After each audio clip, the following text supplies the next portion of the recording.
이 사진은 태평양 전쟁 때 촬영된 작업 중인 일본군 병사들입니다. 그런데 대체 무슨 일을 하고 있는 걸까요? 이 병사들은 손에 삽을 들고 밭을 경작하고 있습니다. 즉 농사를 짓고 있습니다. 군인이 전쟁은 안 하고 왜 농사를 짓고 있는 걸까 궁금해집니다. 그런데 당시에 농사 짓는 일본군의 모습은 매우 흔했습니다. 예컨대 라바울에서 일본군 병사들은 하루 일과 시간의 30% 이상을 농사 짓는 데 썼다고 합니다. 일본군이 일할 때 불렀던 노래에도 농사에 관한 얘기가 나옵니다. 우린 첫 번째로 땅을 파고 두 번째로 농사 짓고 그 뒤에 탱크를 탄다네. 이렇게 농사는 일본군의 일상이었습니다. 그래서 오늘은 일본군은 왜 농사를 지었나? 농사꾼 일본군의 삶을 자세히 보겠습니다. 농사를 지어라.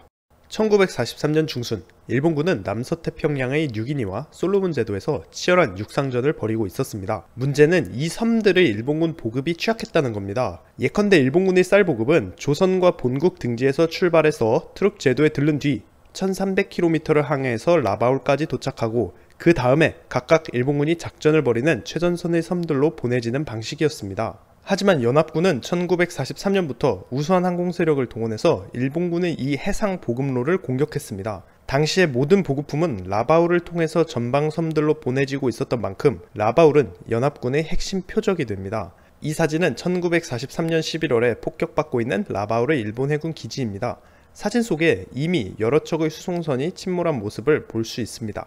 이렇게 연합군은 끊임없이 라바울을 공격해서 항구를 무력화시키고 완벽한 해상 봉쇄를 실시했습니다. 그리고 이 사진은 비스마르크 해전에서 공격받고 있는 일본군 수송선의 모습입니다. 남서태평양을 오가는 수송선은 전부 공격받고 있었습니다.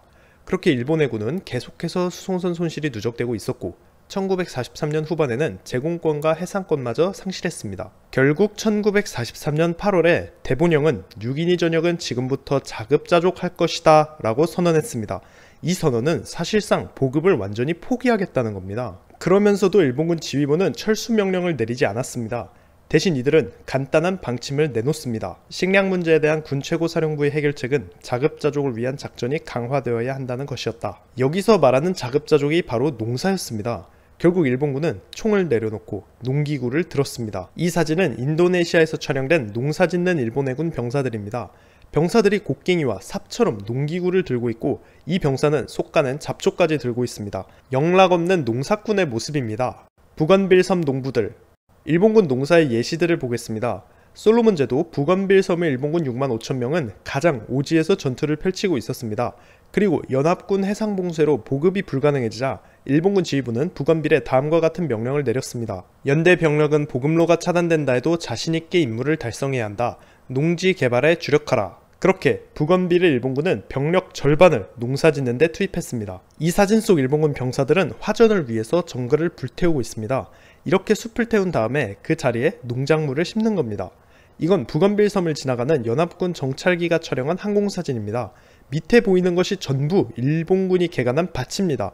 일본군은 이렇게 현지에서 대규모 농사를 지어서 직접 식량을 조달했습니다. 부건빌 섬에서 촬영된 식사를 준비하는 일본 해군 병사들입니다. 호주군 제2군단 본부 요원들의 기록에 따르면 일본군 막사 주변 대부분이 채소밭이었다고 합니다. 이 사진은 일본군 항복 직후에 촬영된 부건빌 섬 해군본부 주변의 모습입니다.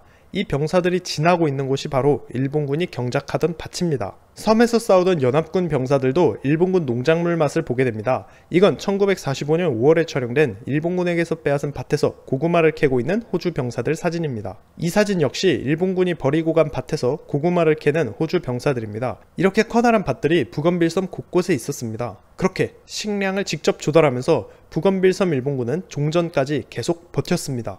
뉴기니의 농사작전. 한편 뉴기니 전역에서 일본 육군은 식량이 너무나 부족했습니다. 그래서 거의 모든 병사들이 농사에 투입되었습니다. 심지어 뉴기니 최전선에 있던 병사들조차 자신들의 음식을 원주민에게서 몰수하거나 혹은 직접 채소밭을 경작해서 조달할 것을 명령받았다. 제24단은 병사의 3분의 1이 농사 임무를 할당받았다. 상부 지침에 따라서 병사들은 식량의 최대 50%를 직접 생산해야 했습니다. 이 사진은 종전 후 뉴기니 라에서 촬영된 포로 수용소 인근의 상추밭입니다. 사진 속 사람들은 대만 중국계 노동자들입니다.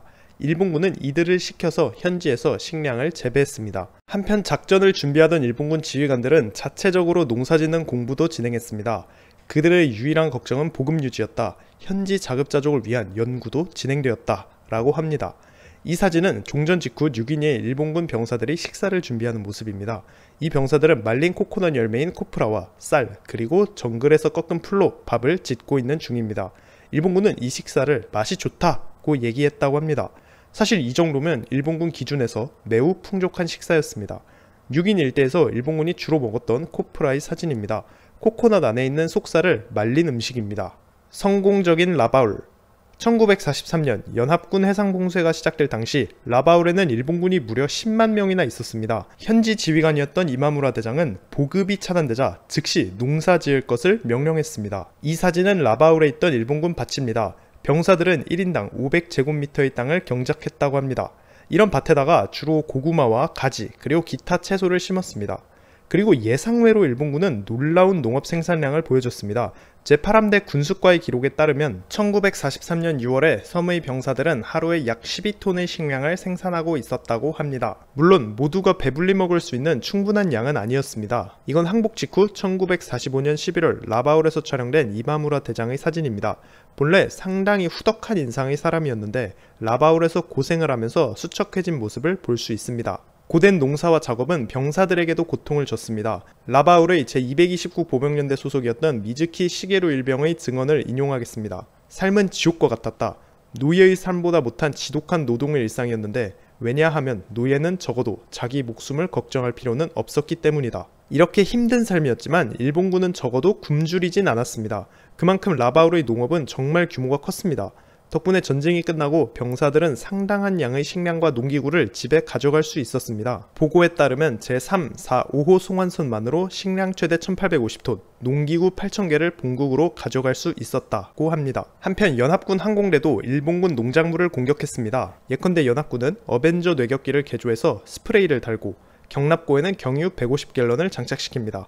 그리고 이 연료를 일본군 밭에 살포해서 농작물을 죽이는 전술을 펼쳤습니다. 그러나 끝내 일본군을 고사시키지 못했습니다. 이 사진은 종전 후 촬영된 라바울의 일본군 밭입니다. 이러한 밭들이 도처에 널려 있었다고 합니다. 총평. 일본군의 농사는 성공적이었다고 평가해야 합니다. 태평양 각지에 흩어져 있던 일본군은 최대 2년 가까이 해상봉쇄를 견디고 종전을 맞이했습니다. 1945년에 일본 본토인 오키나와에서 육상전이 벌어지고 도쿄가 폭격당하고 히로시마와 나가사키에 원자폭탄이 떨어지던 그 순간에도 저 멀리 태평양 섬들에서 수많은 일본군이 자급자족하면서 버티고 있었다는 겁니다. 일본군이 매우 뛰어난 농사꾼이었음을 알 수 있습니다. 물론 농사짓는 삶은 쉽지 않았습니다. 뉴기니와 솔로몬 제도에서 일본군 20만 명이 기아에 허덕이고 있었습니다. 이건 전부 일본군 지휘부의 무능에서 비롯된 문제였습니다. 보급을 포기한다, 현지에서 자급자족하라, 농사를 지어라, 이 명령 자체가 얼마나 말이 안 됩니까? 그런데 이를 실천해서 결과적으로 일본군이 이득을 받는가? 그렇지도 않습니다. 연합군은 단순히 일본군이 점령한 섬들을 무시하고 그냥 지나가 버렸습니다. 애꿎은 병사들만 섬에 갇혀서 오도 가도 못하고 농사만 짓게 된 겁니다. 그렇게 오늘 일본군의 농사 이야기를 보았습니다. 세 줄 요약. 연합군은 일본군이 점령한 태평양 섬들의 해상 봉쇄를 실시했다. 일본군은 섬에 갇혀서 농사를 지으며 종전까지 자급자족했다. 일본군은 뛰어난 농사꾼이었다. 그러면 감사합니다.